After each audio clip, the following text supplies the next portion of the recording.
You're here at Market Mall today. What are you hearing about the industry in Calgary these days? Oh, it's interesting. I mean, I'm hoping the economy improves in Calgary. I know I have some sales numbers for some of the stores here in Calgary, and they have declined over time. Like Nordstrom as an example. It isn't doing what it was doing when it opened here in 2014.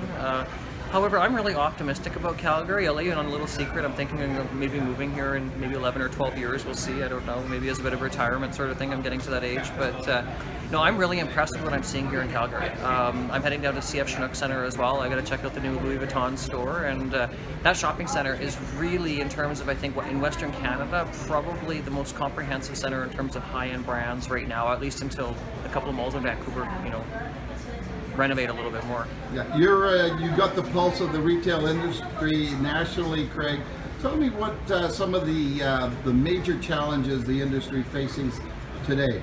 Oh, there's a few. I mean, honestly, retail rents, I think, are still a challenge. Be it the inclusion of commercial taxes, and actually, Mary, you wrote about a really great article about some of the challenges and some of the business owners here in the city that were really unhappy with some of the tax increases that were being brought about by City Council. I think rents generally are still a challenge for a lot of retailers, as we're seeing retail sales going down, unfortunately. In some cases for some retailers, certainly not all. I mean, some retailers are doing extremely well, so it really depends. We are seeing this polarization of brands where, say, in a Aritzia store will do really well, but some independents might be struggling a little bit.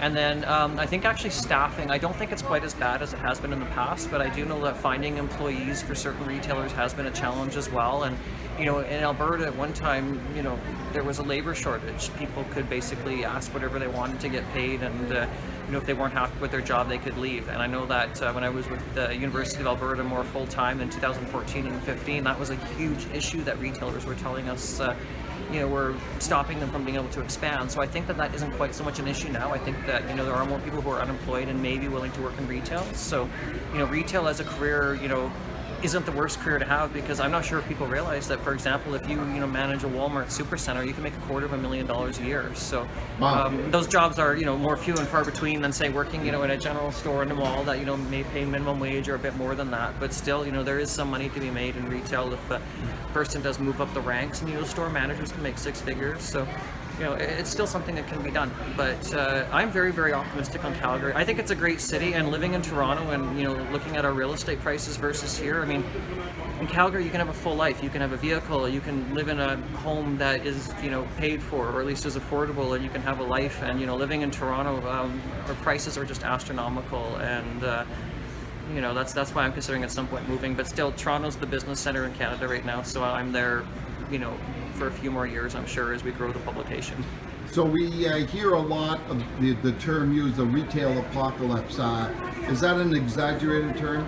It is sort of, I think. I mean, in the United States, I think there are more issues. I think that we're really in a state of transformation for retail right now in terms of these new concepts. Like, for example, we're staying in this Emmy DeVoe store here at CF Market Mall, and this is an example of a new retail concept. She's actually doing well here. Like, she's making good money in terms of retail sales, and it's because she's engaging with the consumer. She has a customer base that she's gathered social media, really having a product that people want. So it's very much about can you buy it online? Can you buy it in a store? Is it convenient?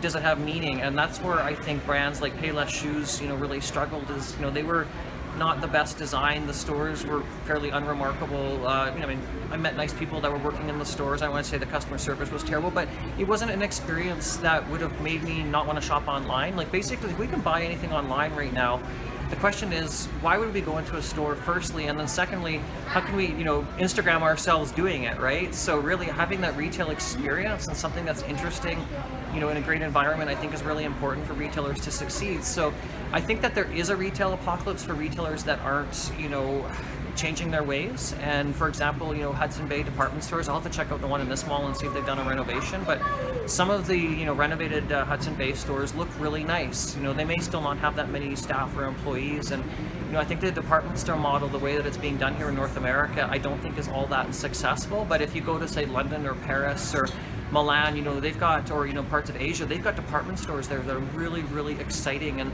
they're basically almost like pop-up centers. You've got different brands doing really cool, interesting things, and whenever you go to, say, Selfridges on Oxford Street in London, there'll be some weird art exhibit, and they'll have some thing on the roof with champagne, and it'll just be something different where you go there one time and you go there another time, and there's going to be something new. And I think that's the future of retail, is a place where you can get your photo taken on Instagram and have a really neat experience. And if retailers aren't in some way doing that, as well as I think engaging with their customers, I think that there might be a retail apocalypse specifically for those retailers.